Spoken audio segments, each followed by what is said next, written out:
Hi, welcome back to the Interverse of Business and Life podcast. I'm your host, Barb Patterson. Today, I get to sit down with an old colleague and friend, Juliann Wiese. Juliann is a solopreneur, a consultant, an executive coach, and she's worked with organizations, leaders, and teams from around the globe. But here's the twist.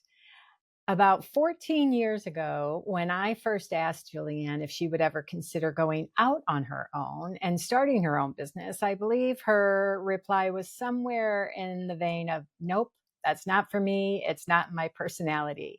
And yet today, now 13 years later, you're going to hear how she did make that leap. And what were the internal shifts, the aha moments and the life circumstances that actually catapulted that choice.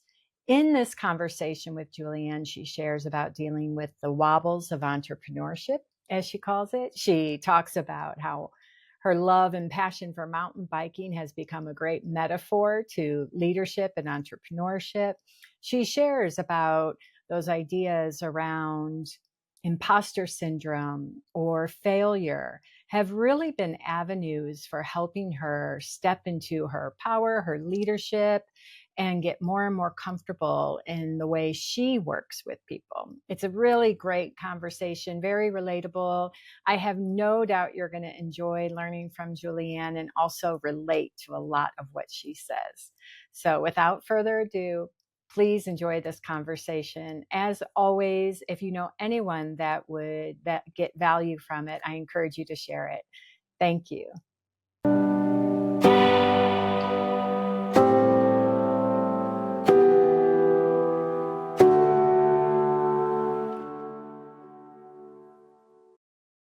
Hey, Juliann. Hi, Hello, hello, Barb. hello. I'm so Hello. glad you're here. I can't tell you how excited I am. It's bring back a bunch of really good memories. Yeah. For those of you listening and watching, Juliann and I had the opportunity to work together for many years. And in working together, we created a really strong bond and shared lots of humor. And we both can have that sort of darker, sarcastic humor, which is a real relief button often when things are going a little crazy. So we bonded on that, I think, right away, didn't Yeah. we? Yeah. Many things. Yeah. Well, I'm so glad you're here. And I thought I'd just start with the original sort of nudge and impetus for me wanting to invite you as a guest on the podcast. And throughout the years, Juliann and I stopped working together. It's been almost 14 years ago now, around that time. And it was at the time that I had decided to leave my role and to start my own business, my own coaching consulting business. And Juliann and I were sitting somewhere over a meal. It might have been in the office cafeteria, maybe. And I asked, hey, have you ever thought about going out on your own? And I'm paraphrasing, but I think I'm pretty close to the tone and energy of what that exchange. And it was pretty much like, no, I don't have that personality. That's not in my makeup. And it was funny because I totally saw that potential. Like, I'm not special. Like, anyone that knows Juliann would argue with her on that point, right? But it was interesting to me because it got me thinking, like, oh, maybe that's true. Like, maybe what it takes to be an entrepreneur or a solopreneur, that kind of, you got to think about building relationships and a pipeline and all those things early. The first couple times I tried my hand at business, I didn't really think through. So they didn't go as well as I'd hoped.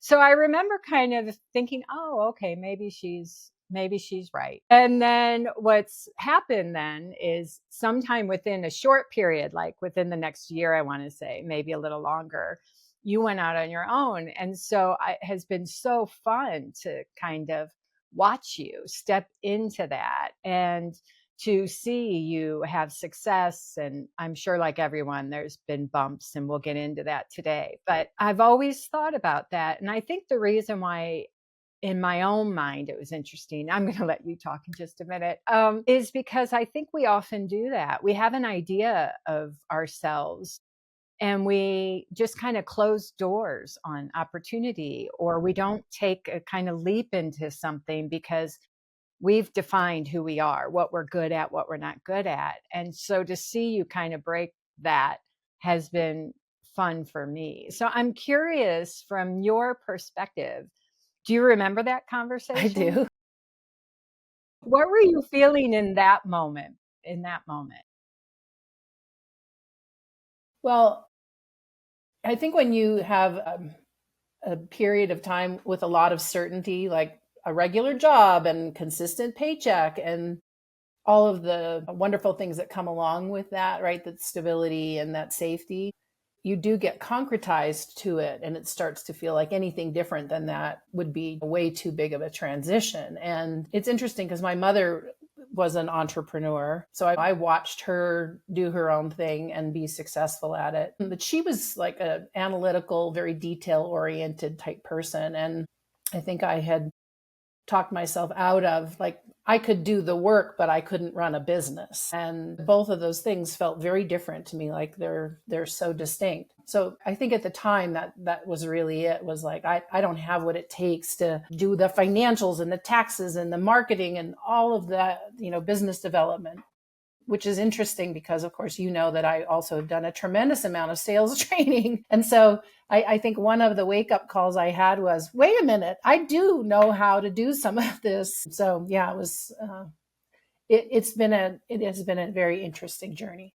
Yeah, well, and I thank you for sharing that moment and kind of what it looked like to you. And so let's fast forward, and what was the point at which you said, okay, I'm going to give this a try, and why? Why did all of a sudden it look like, a, a worthwhile pursuit?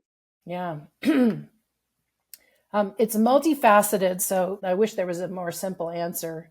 One Usually it. facet, yeah, one facet was that after you had left the organization we worked at together, there was a lot of transition going on in the role and the department that I worked in.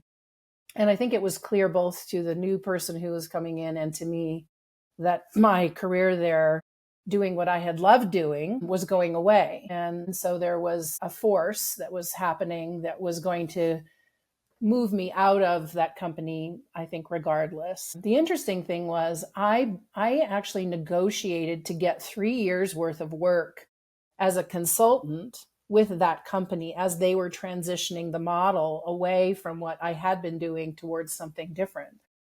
And I think that was a sparked moment right there. A big pivot point is like, I can influence people well enough to create what I want something and when I want something. And so I think that learning to negotiate early, like, ask for what you want. The worst that could happen is they say no. In this case, the answer was yes. And it gave me a easier launching point. So I had some stability, even though it wasn't everything that I would need financially to keep me secure. It was enough that I felt like, okay, well, I can now, in the background and in that time that I'm going to have, start building a business. So yeah, I think, and again, you were very much an influencer for me about no risk, no reward. And that stuck with me when you talked to me about that. So yeah, it was a pivotal moment. Yeah. And, obviously, how long has that been for you now? It'll be what was 13 years in May. Yeah. Yeah. Yeah. And so I'd love to go back to kind of that point in time, because I know a lot of the people I work with or in conversation with, and, even friends and family, sort of have that moment or an opportunity, either because maybe it was a job is being changed, like you said, there's the futures, the writings on the wall, as they say, or they just feel this desire to want to make a shift. And so I'm wondering if you could speak to kind of that first year, maybe, and maybe it's even first 6 months, whatever just feels present. Like, what can you describe? Like, what were some of the internal shifts or experiences that you had, and what helped you Yeah. at that period? Well, certainly there was a feeling of pressure, like a lot of feeling of pressure. Like, I've got to do this business development marketing thing. And the marketing piece was, I think, harder for me because I hadn't really done that kind of work. But the business development, because I had taught sales training, I just decided to like take my own, medicine. Like it was time for me to actually put it into practice. And so I had lots of structures and support and resources to do that. And I was consistent about it. So I kept turning over rocks and finding work. And I think with each time I heard a yes, whether it was a consulting gig or some facilitation work or a new coaching client, of course, your confidence is building all along the way. I was also getting a lot of no's.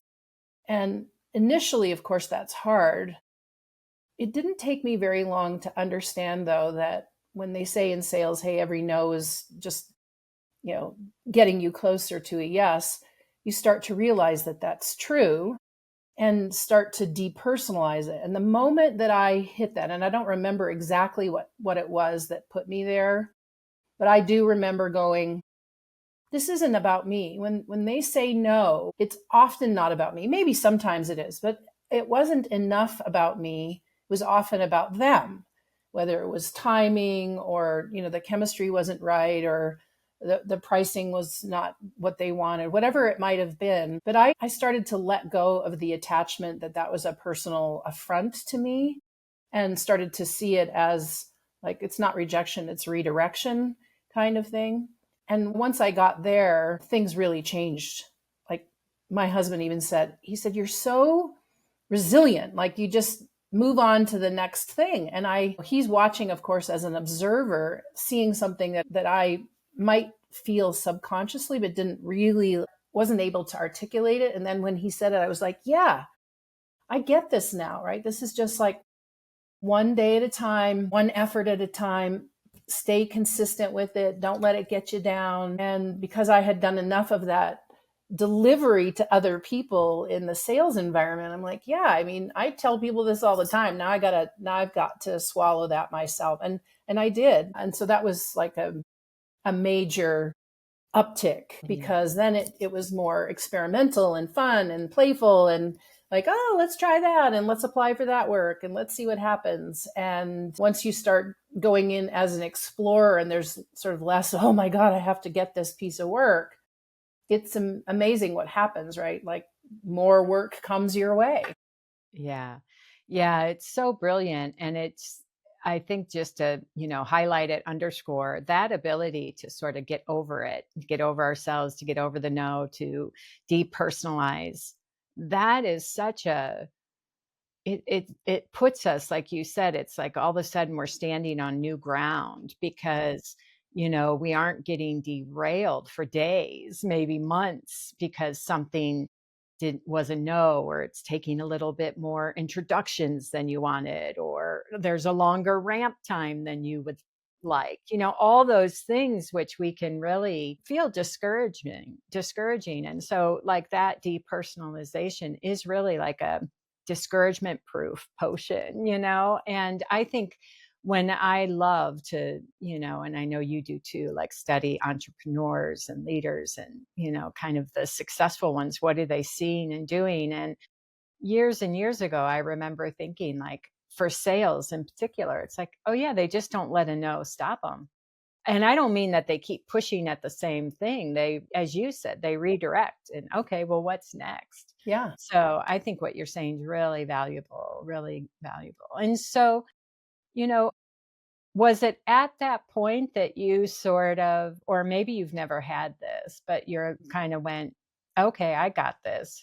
This is what I do now. Like, did it ever go from, people use imposter syndrome a lot, or just still that I'm not sure if this is going to work to? Well, certainly I had moments like all of us do. Despite the fact that I think I learned how to depersonalize, I certainly had some bumps. Sure. And I remember days where I went, I don't know, this is really hard. And not to sound like, all these platitudes come to mind, but some of them are real. One of them is you've got to imagine that the evidence of your success is way more real than the narrative that's playing in your head that you can't or you shouldn't. And so being able to stop yourself from getting into, one of these ruminations that spiral you down. I use exercise, of course, to help me cope with whatever, right? Whatever's going on, whatever stress is going on. And so because I recognized that so early in my life, I found, that the discipline of getting some exercise always changed the nature of how I thought about life and myself. And so I use that discipline as a way to go, wait a minute, look at the evidence to the contrary. You can do this. And even though it's hard, it's also worth it. Because at some point early on, I think it was my third year, I said, I am never going back to working for anyone else. The freedom, the creativity, the opportunities to sort of fade in and fade back, to lean into something that's exciting, that sort of compels you with some kind of curiosity. You can't do that in most corporate environments. And so, once you realize that piece of it, it really did keep me going. And I think I got through a lot of those ruminations that we all have faster. And in the last 5 years or so, I have them so infrequently. Nice. That's great.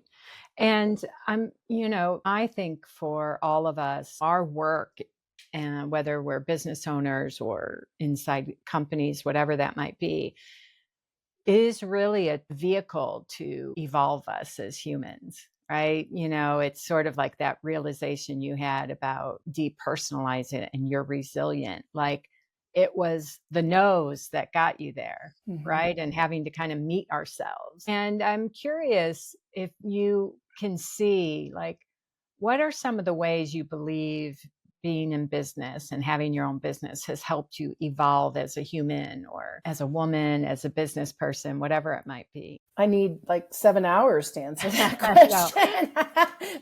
So we just want the best ones, Juliann. Right? The best ones. All right. Well, certainly, just feeling confident, and it's not confident in knowing, it's confident in being. Like I can learn things. I can read, I can dabble, I can ask for help. And so there's a confidence that just comes from knowing, hey, there's nothing here that's really all that scary. And it's so much more fun if you put yourself a little bit out on the ledge. Yeah. Staying safe doesn't have anywhere near the same kind of reward. Then the growth is exponential when you put yourself out on the ledge. And so once you get in, I think it's kind of like an adrenaline junkie, right? It's like, try that out and see what happens. And so as a result, I think the rest of my life has sort of followed suit.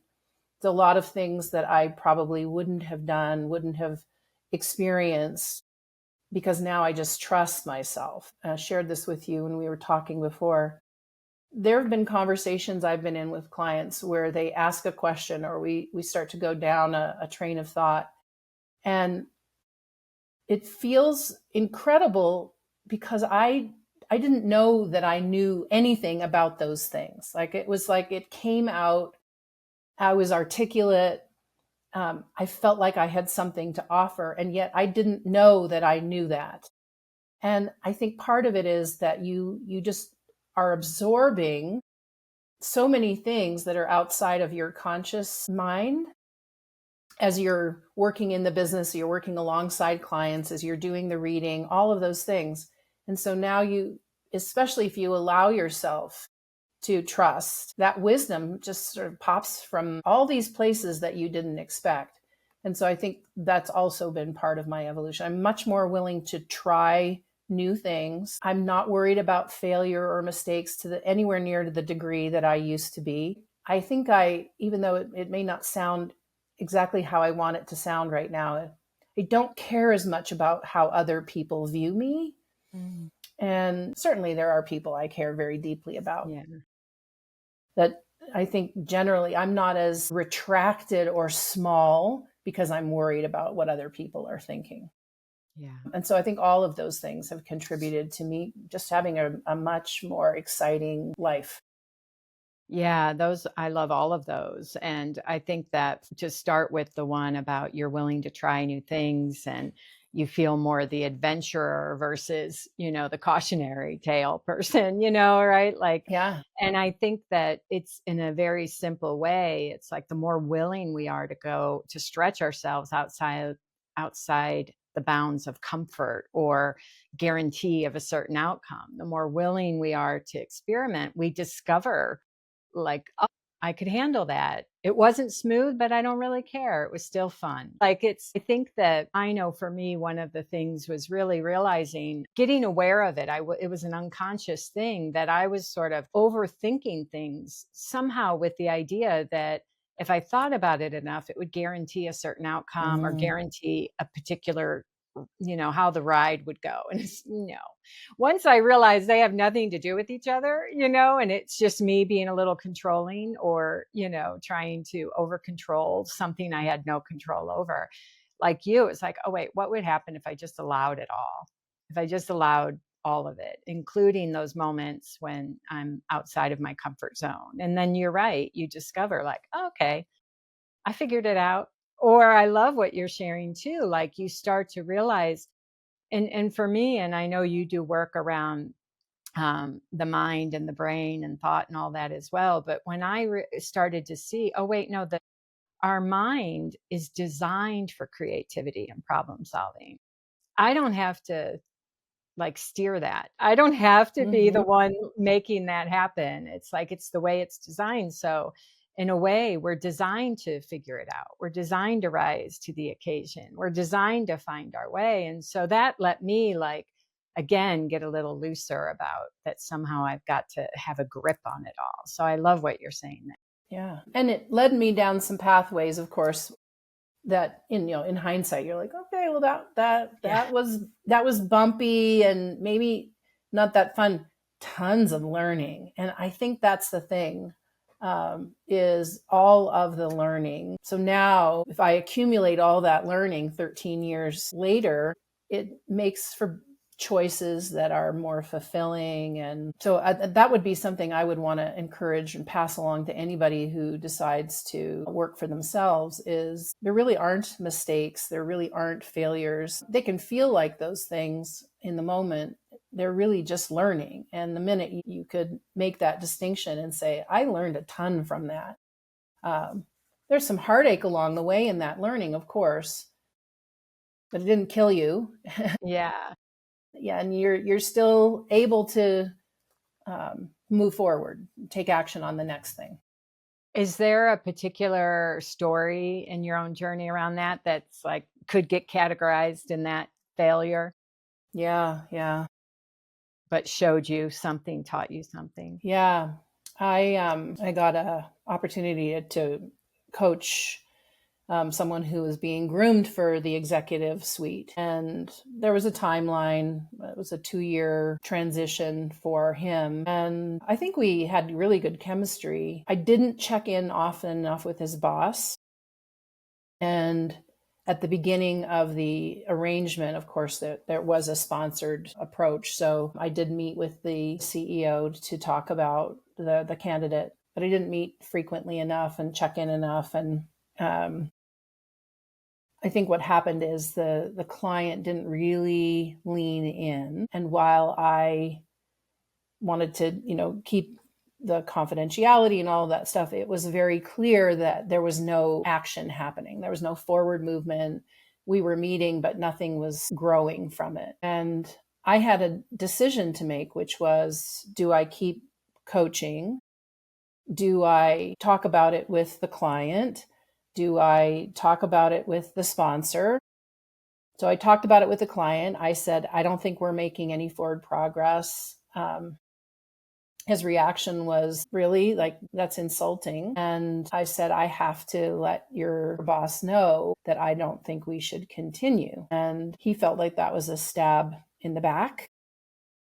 And I was on this precipice of, I didn't know how to proceed. Anyway, of course, what happened was I did end up talking to the boss. He saw me as a failure. He also saw the client as a failure.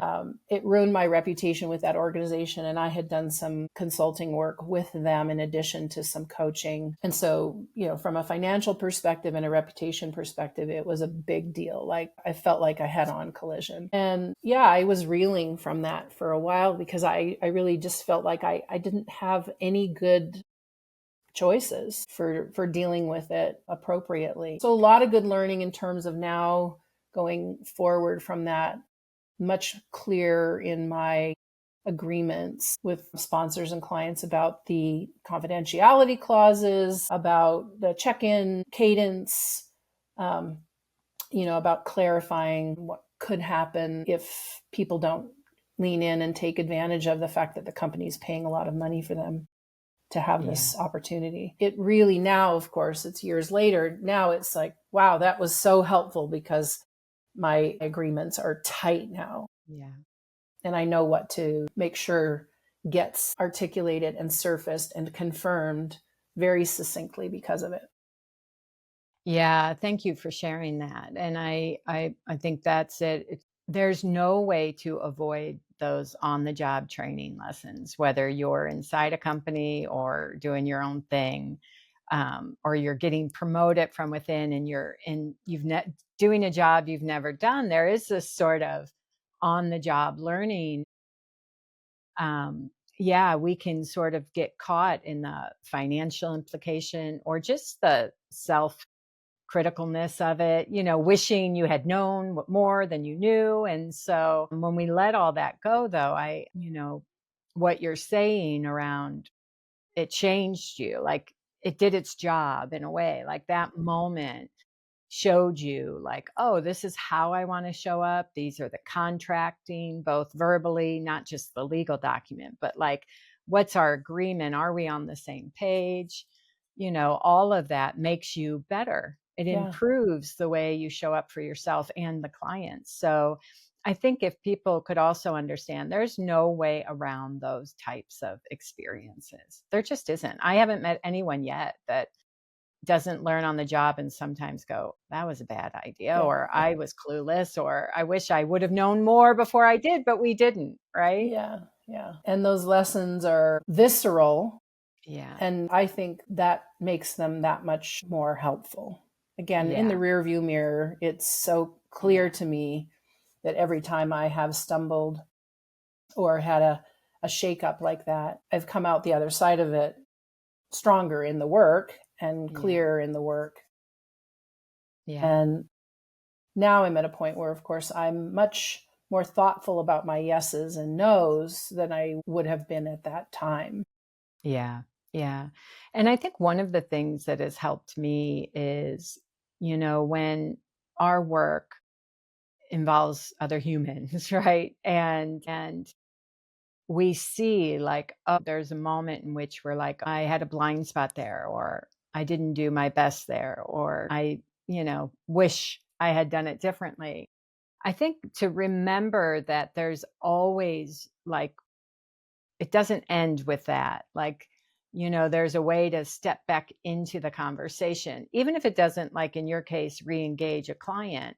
There's a way that we can take a step that helps us feel like, okay, I've done right by myself or that person, even regardless of what happens moving forward, like, because I'm thinking of an example when I had a conversation with somebody, and this was a founder of an organization. And I remember after like spending the day with them, I just went back thinking, I'm not sure we got anywhere really valuable for this person.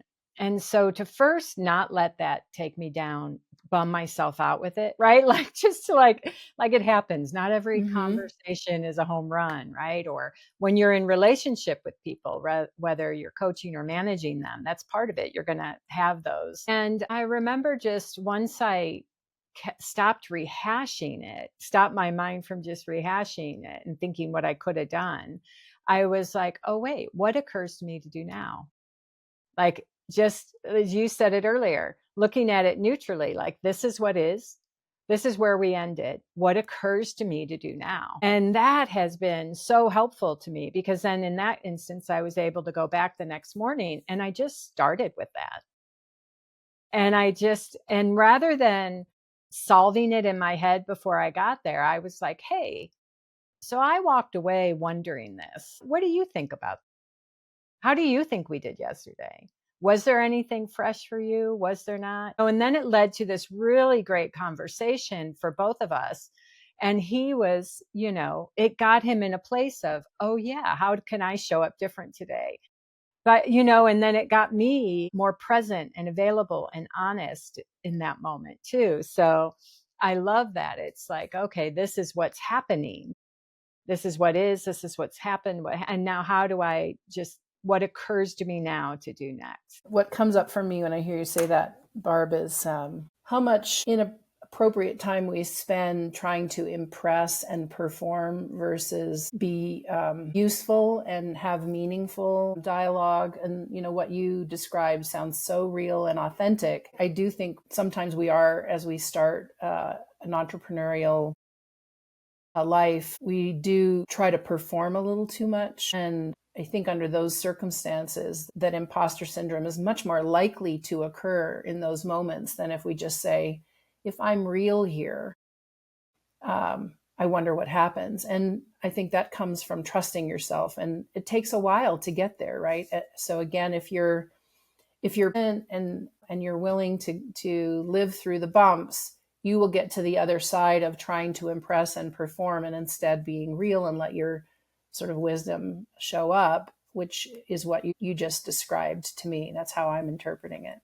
Yeah. Well, and when I started to see, like, wait a minute, I want to create a conversation, again, any kind of conversation where showing up as you are is ideal, where we're not like over editing or cultivating everything that comes out of our mouth, and therefore real impact doesn't happen. And this is like with family, friends, or clients, right? Or teammates. I realized, I'm like, well, then I can't show up in persona and expect them to be real. It's how I can't be putting on, like, feeling like I have this extra onness or edginess or whatever that I think is necessary, and then have them drop it completely, so that what you're saying, and you know what?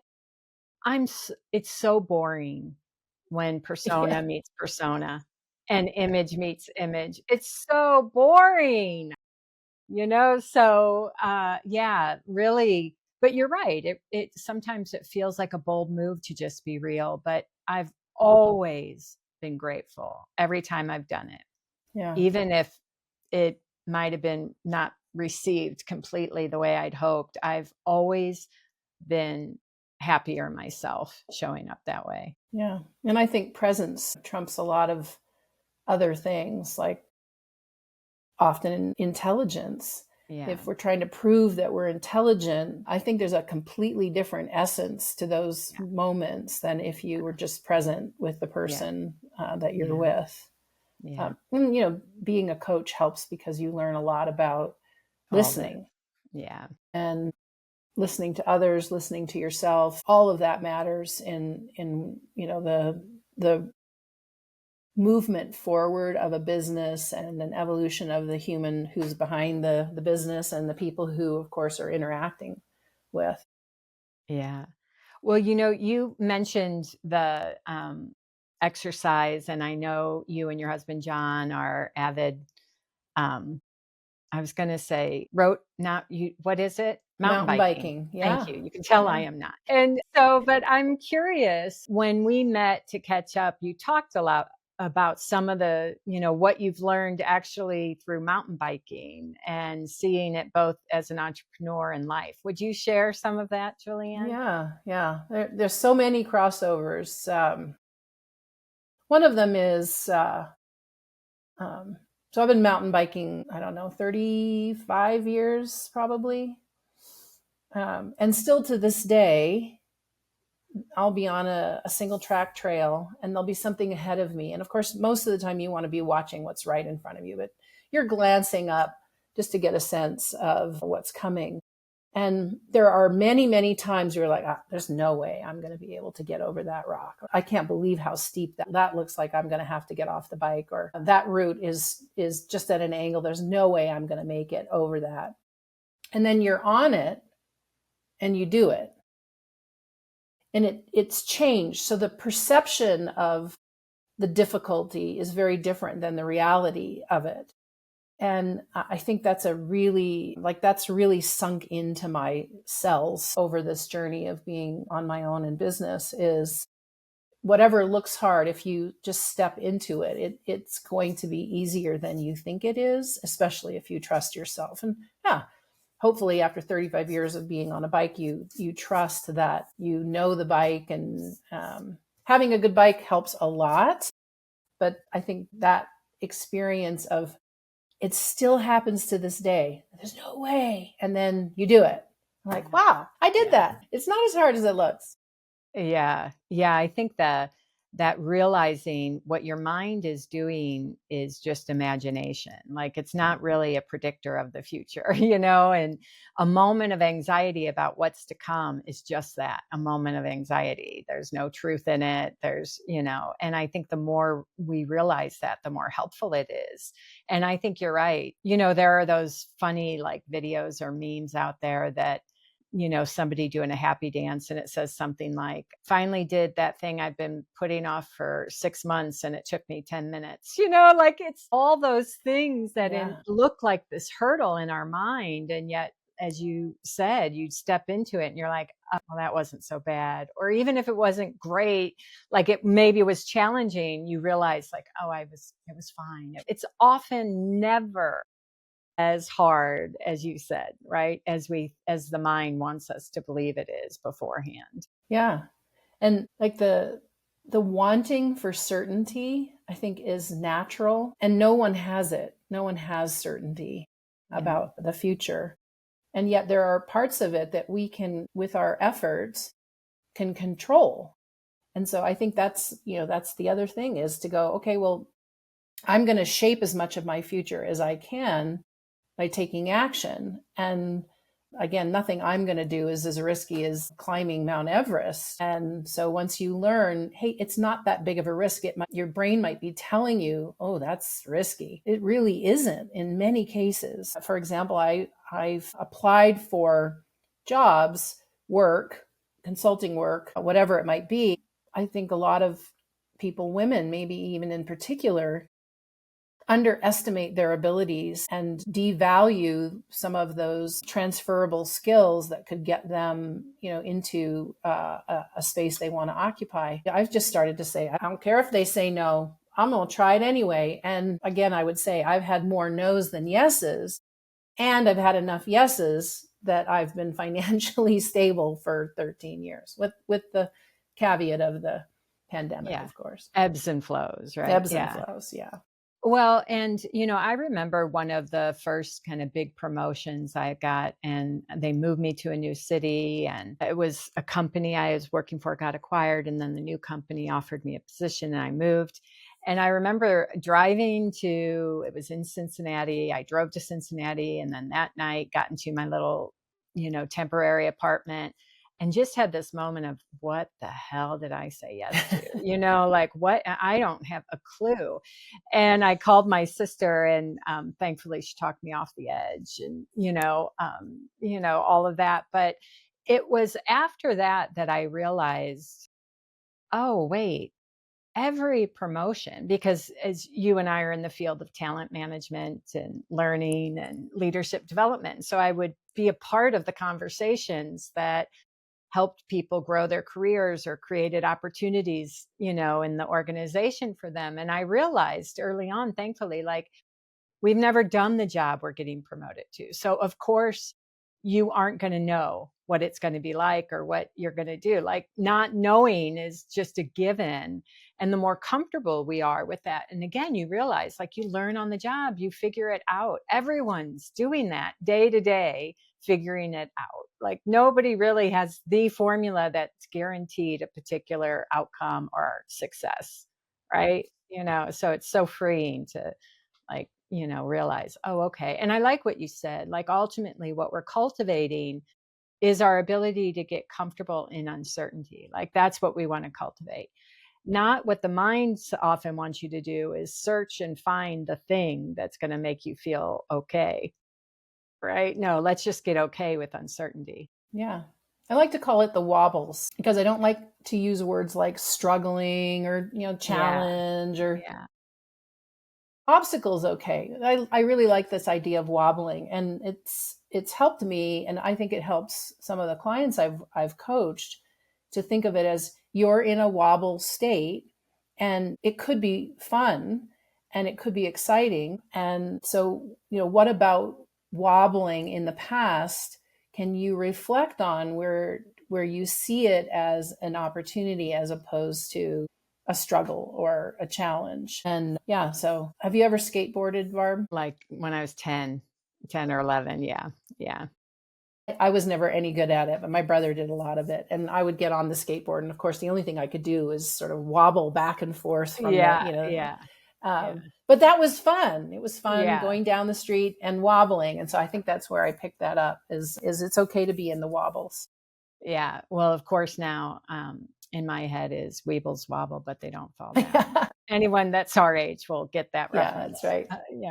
But so, Juliann, I'm curious, just is there any place right now that you feel like your business is like helping you evolve more? Is there a place right now for you that you feel like is an edge, a new edge for you, something that's, maybe uncomfortable or maybe exciting, either or?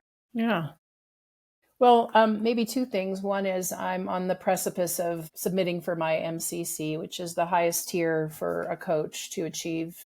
Took me 13 years to even be able to submit. It's an onerous process, and only 4% of the coaches worldwide right now have achieved that. So I think it's a big deal for me. Yeah. There's been a ton of learning, and I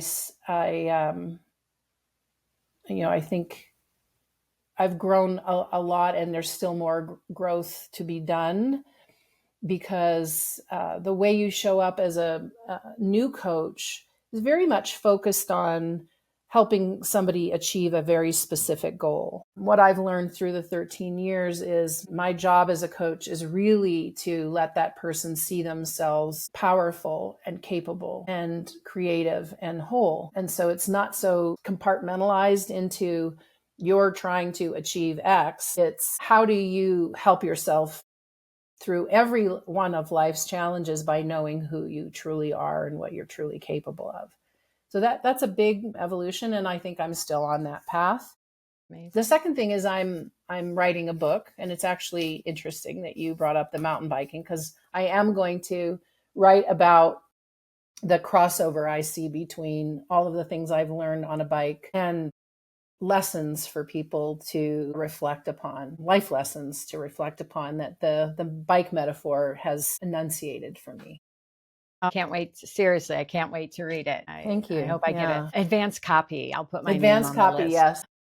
Well, I want to thank you so much for being here. And I want to try something new with you today if you're game. Yeah, of course. So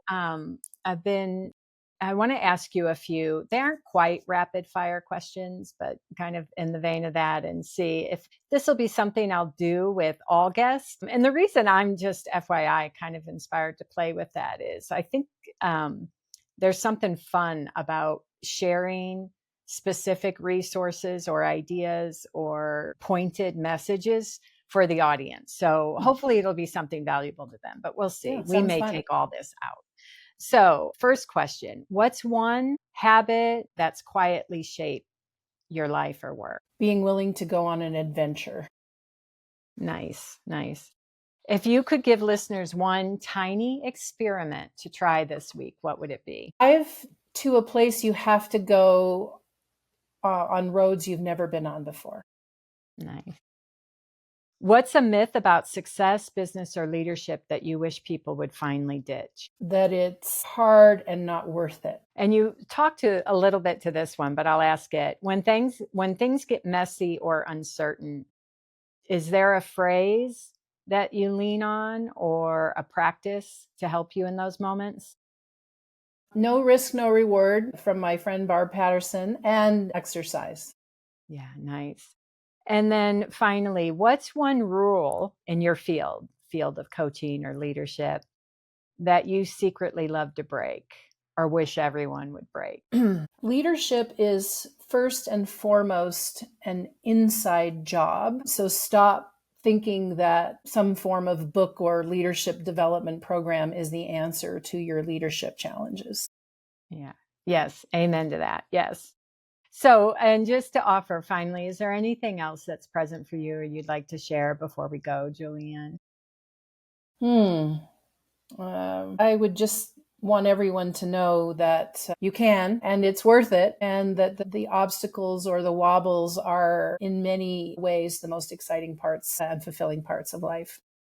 Yeah, great. Thank you so much. I Thank so you, Barb. appreciate you sharing yourself and your insights and your journey. It's been I know the fun. listeners are gaining a lot, and we'll have on the show notes ways that people can get connected to you and find you. So thank you, Thank you. Juliann. Thanks, Barb. As always, thank you for tuning in. If you enjoyed this podcast, it would mean a lot to us if you could take a moment to first subscribe and follow wherever you like to listen to podcasts. Hitting the follow button means you'll never miss a show. All you have to do is hit the plus sign in the upper right-hand corner or click on follow. While you're there, if you like what you're hearing, we'd appreciate you taking a moment to give us a shout out and review. Most importantly, however, if you know anyone that would benefit from this episode, please pass it along. And finally, if you'd like to learn more about my work, Interverse Academy, or upcoming events, you can check out my website at barbarapatterson.com. You'll find some great resources, classes, and videos, and a lot more. Thank you again for being here. See you next time.